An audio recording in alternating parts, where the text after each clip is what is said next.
Guys, the day is finally here. I got my Valve Index. It only took about 10 weeks from when I clicked order to when I could process payment, but considering the fact that I ordered it right before the world started catching on fire, I'm not too upset or anything like that. No, I'm here today to talk about the headset in general after using it for a little while. I did my best to try to use it a little bit every day just to get used to it and really form an opinion, as well as my general experience upgrading from the Oculus Rift CV1, which is the other headset I had before this one. I would like to disclose that I never had the Rift S, the Quest, or the Vive. All comparable headsets, kind of in between the two that I'm talking about today. So if I ever talk about those three, it's going to be just objective specs that I'm comparing, not opinions, because I obviously don't have any. I'm going to mostly be talking about my experience with the Index and how it compares to my last headset, which is the Oculus Rift CV1. Alright, let's not waste any more time. Let's jump right into this very special episode of Virtual Reviews. The Index has a field of view of 130 degrees, which was actually noticeable for me right when I put it on. Comparing that to other headsets, everywhere that I could find said that the Rift S, and the Vive all had 110 degrees. And I couldn't really find a good source saying what the Quest was, only that it was similar to the Rift as well. So, assuming they're all 110, the Index comes in a little bit better than all of those headsets. It doesn't sound like a whole lot, but for me it was actually noticeable right away. Now, the resolution that the Index has is 1440 by 1600 per eye. This is actually the same as the Oculus Quest, and a little bit more than the Rift S, which is 1280 by 1440, and the Rift CV1 and the HTC Vive are the same at 1080 by 1200. So out of these, the Index is the best again. If I try to look, I can obviously see pixels. I know that I'm staring at a screen, but it's definitely not something that I think of during the game. It's not distracting. I never really experience a screen door effect now with the Index. Now here's where the Index really shines, especially for me. This was huge, and it's honestly just a world of difference, the refresh rate. Now the Index defaults to 120 Hertz, and it's capable of pushing out 144 Hertz if you run in experimental mode. Comparing that to the headsets we've been talking about, the Rift S actually limits to 80. The Rift and the Vive both ran at 90. And interestingly enough, the Quest runs at 72. I don't know why the Quest is 72, and I also don't know why the Rift S dropped to 80. But what I can say is going from the Rift's 90 up to the Index's 120 was absolutely mind-blowing for me. Now, I'm a frame rate gamer for sure. My main gaming monitor is 144 Hertz, so it's something that I'm used to seeing and seeing the difference of. This is super important to me in VR because it makes everything seem more realistic and more immersive, and it also has eliminated VR sickness for me. I think that little bit of edge with the frame rate, like I said, really adds to the realism. Now, a few of the more physical, practical aspects of the headset, it's very, very adjustable, and I appreciate that so much. You can physically adjust the Index for your IPD, which isn't really an option anymore for Oculus's newest headsets. I could do this on the Rift, so I appreciate that's still something that I can do. And it was kind of sad to see it go on newer headsets, but you can still do it with the Index, which is really nice.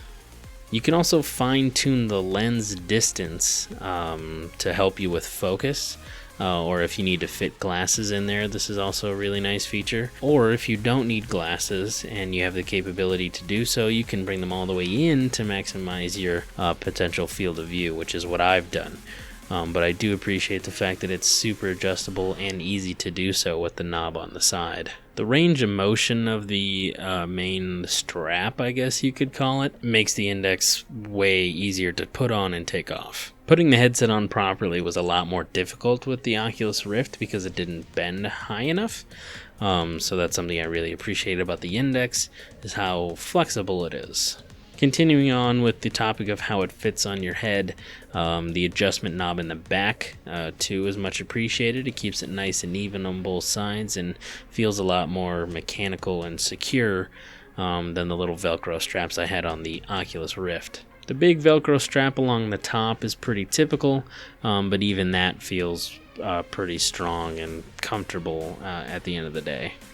Overall, the headset itself is pretty comfortable to wear. I've been able to wear it for pretty long play sessions, hours at a time, without any real problem or discomfort. So I appreciate that it's well constructed in that way so that it feels pretty good. This definitely has a very high build quality. It's a quality product, I'd say, in its build. And while we're talking about comfort and quality of build, the easily removable face mask is a definite plus. It's just held there magnetically, so it's super easy to pop out. If you're ever going to have multiple people using it, it's good to have a couple of these. Then you can just kind of swap it in and out with each person, so you don't have to worry about sweaty face masks from other people. Overall, the thing was definitely built with quality in mind. Definitely feels like a high-end feeling VR experience. A couple little random things also about the headset is I like the way that it looks overall. Just the design and the aesthetic of it is appealing to me. I think it's very cool looking. I like the front little magnetic hatch that it has over the front panel. That definitely leaves it open for some customization options. I might look into like a vinyl wrap or something to kind of personalize it. And the fact that there's a little USB in there is pretty cool. It allows for, customization, things like that. I've seen a lot of mods out there from people already, like the little fan or like a little LED panel or something. It's just opens up the possibility for, crowdsourced modifications. Now, the last thing I want to mention that I absolutely love about this headset is the sound. Now, they have built-in headphones, basically, to the headset. I don't know if you would call them headphones, just because they don't press up against your ear like typical headphones. They're more off the ear. They stay a little bit away, maybe half an inch, I guess, depending on the size of your head or ears or whatever. And I was kind of skeptical about this at first. I'm big about sound and headphones, and I usually think that I need some sort of high-end earbud or giant can over my ears to get good sound. But I was really, really impressed about the sound quality coming out of these things. The sound itself is very high fidelity. It's good quality. I never would think it was anything worse than any of the good headsets and stuff that I've used in the past. But being off the ear adds a lot of other benefits as well. I've noticed it's way more immersive. The spatial sound is way more convincing because it's not pressed up against my ear. There have been multiple instances where I think sound is coming from my computer speakers outside the headset, so I'm worried about it making noise. Then I take the headset off and realize there was nothing playing. It was actually coming from the headset itself, but it spatially made me think it was somewhere in the room. That's something I've never heard or experienced from a regular headset. I can always tell that it's coming out of the headphones. But the Index has tricked me with this more times than once. It's also a lot more comfortable because it's not touching you at all. Normally, if you wear big headphones or if you're into earbuds, you get fatigue. It starts to hurt after a really long time. You really feel it and you're aware of feeling it, but it's not touching you. So it's literally the most comfortable that headphones could ever be. And another big thing for me is the practicality of off-ear headphones like this. This allows sound from the outside real world to still get to your ears if it needs be. You're not blocking out a knock on the door or anything around you, potential hazards that you need to be able to hear. Somebody could walk in and talk to you normally and you would still hear them as if they are part of the auditory experience that you're having. The built-in microphone for the Valve Index is also really good in my opinion. I was surprised by the quality the first time I tested it, and it's super useful for people like me that want to create VR content, whether it be just recording videos or even live streaming.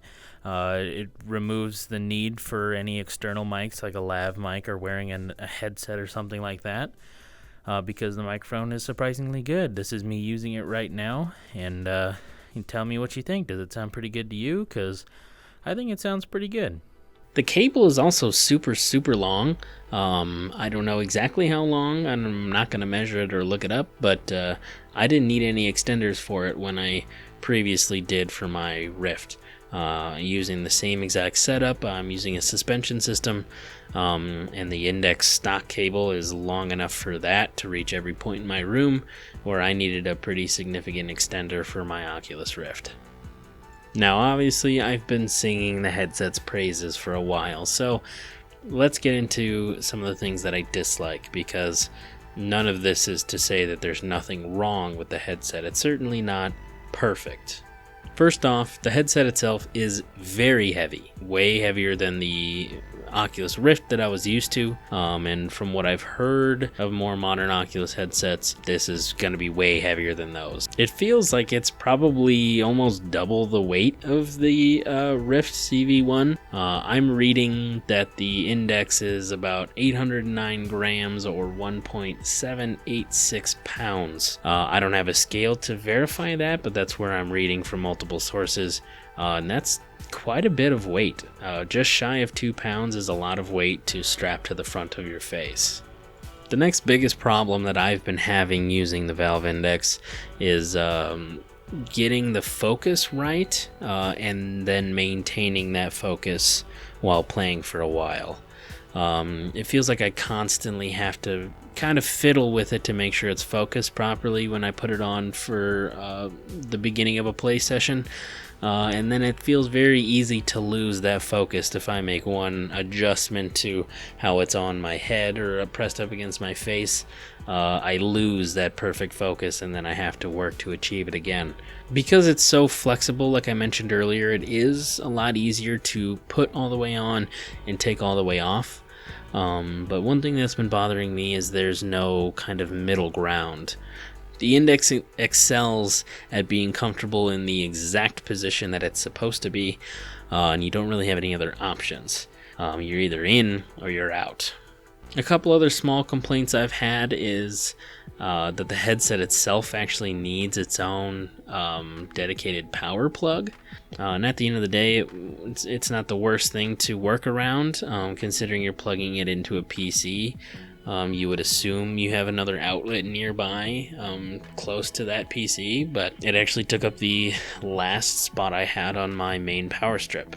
So, I was very lucky in the fact that I could just plug it in no problem. Honestly, not that big of a deal, but it's something that caught me off guard, and I figured I'd mention it. On the subject of the cable that we're talking about, this cable is also way thicker and heavier, honestly, than any other cable I've had to use for really anything. I use a cable suspension system, and it's not a very good one. It's not definitely something I didn't buy specifically for this, but it worked perfectly for my Oculus cable, and now that I have this Index, it's a little bit heavier, so I'm definitely going to need something stronger, because these are not really cutting it. Not that big of a complaint. Obviously, we need all that cable for the high fidelity, amazing experience that we're getting, but it's just a little quality of life thing that's been bothering me.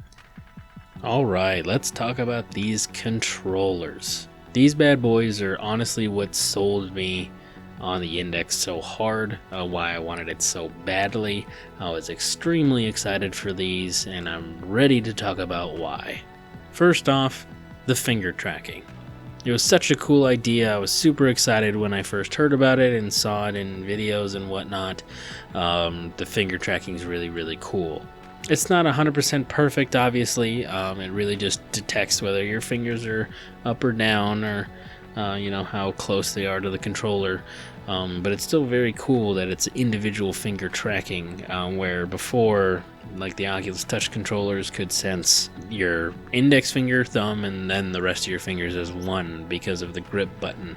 But now there's no button. There's no grip button anymore. It's just you literally grip or you don't grip, and that feels way more realistic. In addition to that, the pressure sensing, it's almost like the same feature, but it's something worth mentioning, I think, because it wasn't something I initially thought of until I experienced it and realized it's something it could do. The fact that the controller can sense how hard you're squeezing or gripping onto it just adds another layer of realism. And it's obviously something so new it's not utilized in a lot of things, but I'm really excited for the game development potential in the future for people that choose to use it for something. It's absolutely amazing having the controller strapped to your hand and not having to just hold or grip a controller the whole time. I do also appreciate that they've added input options. They got rid of that horrible touchpad that used to be on the Vive wands, instead going with a regular analog stick, which is the way to go. But you have the stick, you have 2 face buttons on each controller, and now you have a nice little touch strip that can be used for things as well. And lastly, being rechargeable via USB-C is a game changer. Having a USB-C port should be expected of all new devices, but unfortunately that's not the reality with a lot of things. So that fact right there was pretty big for me. I was super happy. My complaints about the Index controllers are very few, but let's get into them anyway. First and foremost, they're very easy to over tighten on accident, which will start to hurt your hand very quickly if you do so.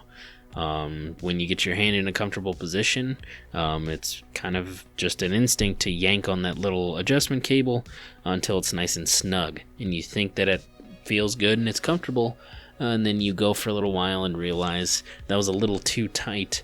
I can't leave it like this. So I highly recommend going a little bit looser than you think so that it's just barely being held in place and not super snug. It doesn't have to be loose and flopping around in your hand or anything like that, but try to keep it a little bit looser so it's more comfortable. It's very easy to over tighten on accident. My next complaint is more aesthetic than anything. Functionality wise, this thing does exactly what it's supposed to, but I just don't like the way that the safety wrist straps attach to the controllers themselves. There's no specific place for them and they're not built in.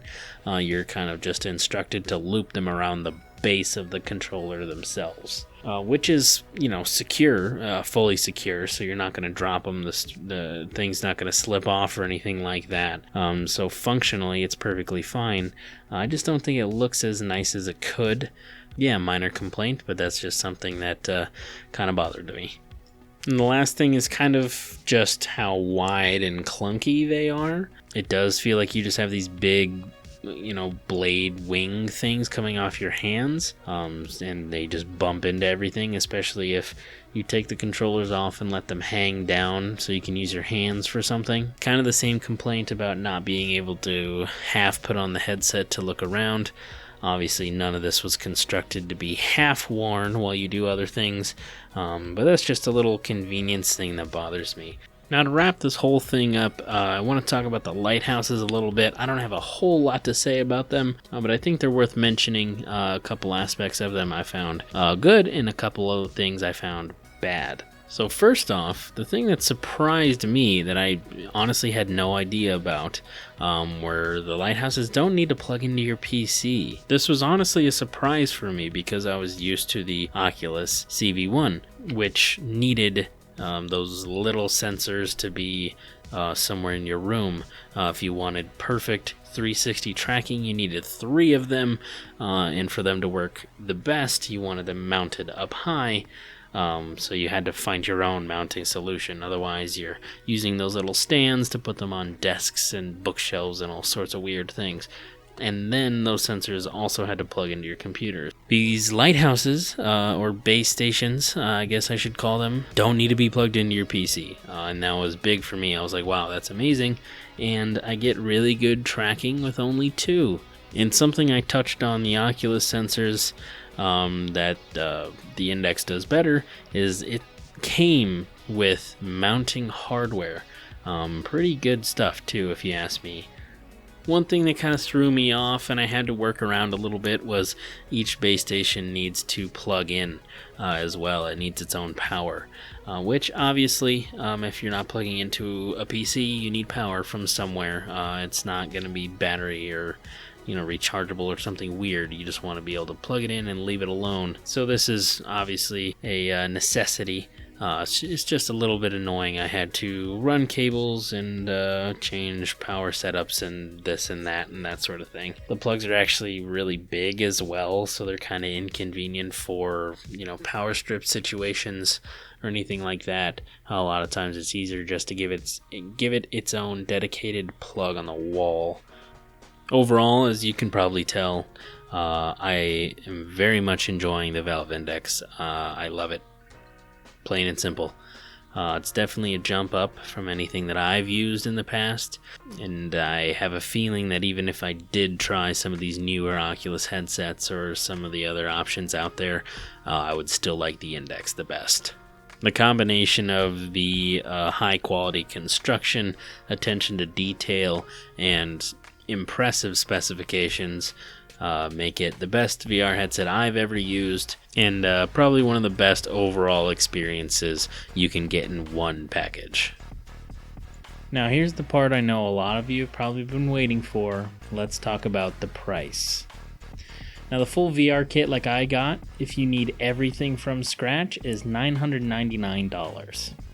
If you already have base stations from your old Vive or whatever, you can get the headset and the controllers for $749. Or you can get each of those pieces individually as well at $499 for the headset and $279 for the controllers. You can do this if you just want to upgrade the headset and have the better screen and everything while still using your old Vive wands, or if you want to keep using your Vive headset and you want the superior Index knuckle controllers. And finally, if for some reason you need to buy a base station on its own, like you broke one or you just need some crazy large play space, the base stations are $149 each. Now, I'm not going to sit here and tell you that $1,000 isn't a lot of money, because it is. It very much is. It's these types of steep price points that make people think the barrier of entry for virtual reality is crazy and unachievable. The problem with this one, though, is that the Valve Index is very much the enthusiast's VR headset. It's very much the top of the line, best that you can get type of experience that I would not recommend to a new person to VR at all. I would let them try it because it is the best experience you can have. But if somebody was new to VR, I wouldn't tell them to go out and buy an Index right away. If you want to dip your toes into VR, don't spend the money on this thing.